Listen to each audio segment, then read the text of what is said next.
अयोध्या में राम मंदिर में चढ़ावा चोरी को लेकर एक्शन तेज हो चुका है। इस बीच श्री राम जन्मभूमि तीर्थ क्षेत्र ट्रस्ट के महासचिव चंपत राय ने इस्तीफा दे दिया। चंपत राय ने जो इस्तीफा दिया, वीएचपी के निर्देश पर उन्होंने इस्तीफा दिया और उसके साथ ही अनिल मिश्रा जो ट्रस्ट के सदस्य हैं उन्होंने भी इस्तीफा दे दिया। अयोध्या में वीएचपी की बैठक में बड़ा फैसला हुआ और ये बैठक पिछले कई दिनों से जारी है।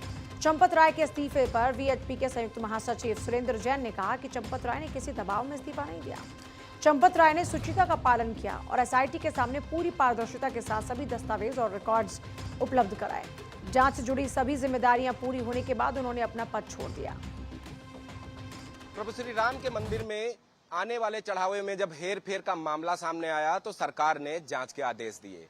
एसआईटी ने अपनी प्रारंभिक रिपोर्ट सरकार को सौंपी, जिसके बाद सरकार एक्शन मोड में आ गई और कल देर शाम अयोध्या में मुकदमा दर्ज कराया गया। ये मुकदमा 8 लोगों के ऊपर दर्ज हुआ, जिसमें मुख्य आरोपी टिन्नू यादव को बनाया गया। टिन्नू यादव के सहयोगी 7 अन्य लोगों का भी इस एफआईआर में नामजद जिक्र है। जिसके बाद पुलिस ने आनन फानन में इन 8 लोगों को हिरासत में लिया और एक के बाद एक अलग अलग कमरों में पूछताछ शुरू कर दी। जब पुलिस की पूछताछ का दौर आगे बढ़ा, जो आरोपी थे पुलिस के सवालों का सटीक जवाब नहीं दे पाए, जिसके बाद देर रात इन 8 लोगों को गिरफ्तार कर लिया गया। इन 8 लोगों की अगर हम बात करें तो 2 लोग ट्रस्ट के हैं और 6 वो लोग हैं जिनके पास ये जिम्मेदारी थी कि मंदिर में जो चढ़ावे का पैसा आता है उसकी गणना करना, सुरक्षित स्थान तक उसको पहुंचाना। इसके साथ ही एफआईआर के तहत किन किन धाराओं में आगे मामले की इन्वेस्टिगेशन का दायरा बढ़ेगा, उस पर भी नजर टिकी है। अब एक बड़ा सवाल यह है कि आगे होगा क्या। 8 अभियुक्तों से पुलिस पूछताछ कर रही है। अभियुक्तों के बयान के आधार पर आगे की पूछताछ की जाएगी और आज सभी 8 आरोपियों की कोर्ट में पेशी भी हुई और कोर्ट ने सभी 8 आरोपियों को जेल भेज दिया। अब उनसे पूछताछ होगी। चंदा चोरी में कौन कौन शामिल है, हर वो नाम एक्सपोज होने वाला है।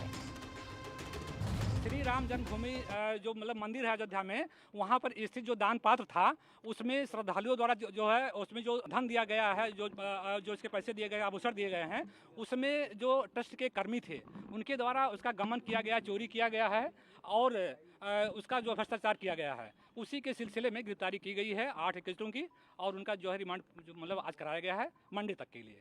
उसका मंडे को फिर 89,85,493 रुपए बरामद किए गए हैं इनके पास।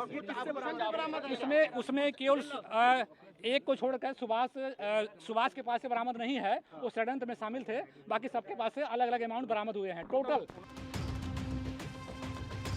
श्री राम जन्मभूमि तीर्थ क्षेत्र ट्रस्ट ने इस मामले में एफआईआर दर्ज की और जिन 8 लोगों को नामजद आरोपी बनाया है, जिन 8 लोगों का नाम है उनमें रामशंकर यादव उर्फ टिन्नू का है, लवकुश मिश्रा, अनुकल्प मिश्रा, अविनाश शुक्ला, मनीष यादव, रमाशंकर मिश्रा, सुभाष चंद्र श्रीवास्तव और करुणेश पांडे शामिल हैं। एफआईआर में गंभीर धाराओं के तहत मुकदमा दर्ज हुआ है, जिनमें चोरी, क्रिमिनल ब्रीच ऑफ ट्रस्ट, चोरी की प्रॉपर्टी पर कब्जा, क्रिमिनल कॉन्स्पिरेसी शामिल है। लीगल एक्सपर्ट्स का मानना है कि अगर आरोप सिद्ध हो जाते हैं, आरोप साबित होते हैं तो अपराधियों को कड़ी से कड़ी सजा हो सकती है। शुरुआती एसआईटी रिपोर्ट के मुताबिक एफआईआर दर्ज हो चुकी है। जिन कर्मचारियों पर गणना में गड़बड़ी, सीसीटीवी फुटेज डिलीट करने, चढ़ावा चोरी में शामिल होने के आरोप हैं, उनके खिलाफ एफआईआर दर्ज हुई है। मामले में अभी कई राज खुलने बाकी और कई स्तरों पर जांच भी हुई है। वहीं यूपी के देवरिया पहुंचे सीएम योगी आदित्यनाथ ने अयोध्या राम मंदिर चढ़ावा चोरी के मामले पर कहा कि एसआईटी की रिपोर्ट आते ही तुरंत कार्रवाई शुरू हो गई। अयोध्या दौरे पर मैंने ये बात पहले ही कह दी थी। अयोध्या हम सबकी आस्था का प्रतीक है और भारत के सनातन धर्म की आस्था की प्रतीक है। अयोध्या पर आक्षेप मत करो, प्रभु श्री राम की मर्यादा का पालन करना सीखो। सीएम योगी ने कहा कि आस्था के साथ खिलवाड़ स्वीकार्य नहीं।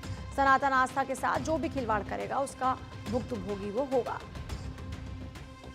सरकार की जो मंशा है, सरकार ने पहले दिन कहा कि दूध का दूध और पानी का पानी सबके सामने आएगा, लेकिन मैं फिर से अपील करूंगा, राम भक्तों की अग्नि परीक्षा मत लो। राम भक्तों के साथ, उनकी आस्था के साथ खिलवाड़ करना बंद करो। अगर तथ्य नहीं है, पुष्ट प्रमाण नहीं है तो आरोप प्रत्यारोप बंद करो, और प्रमाण है तो एसआईटी को सबूत सहित प्रमाण प्रस्तुत करो। एसआईटी की सिफारिश के अनुरूप सरकार कार्रवाई को आगे बढ़ा रही है और जब वरिष्ठ अधिकारियों की टीम कार्य कर रही है तो उसमें फिर राजनीतिक बयानबाजी बंद करें। पिछले कुछ दिनों से जिस तरह से इस पूरे मामले पर राजनीति बयानबाजी का दौर जारी था, उसे एक सियासत का जवाब सीएम योगी ने दो टूक तरीके से दिया। सीएम योगी ने कहा कि राम मंदिर को लेकर जब भी मामला सामने आया तो सरकार ने पहले दिन ही कहा था कि दूध का दूध पानी का पानी होगा।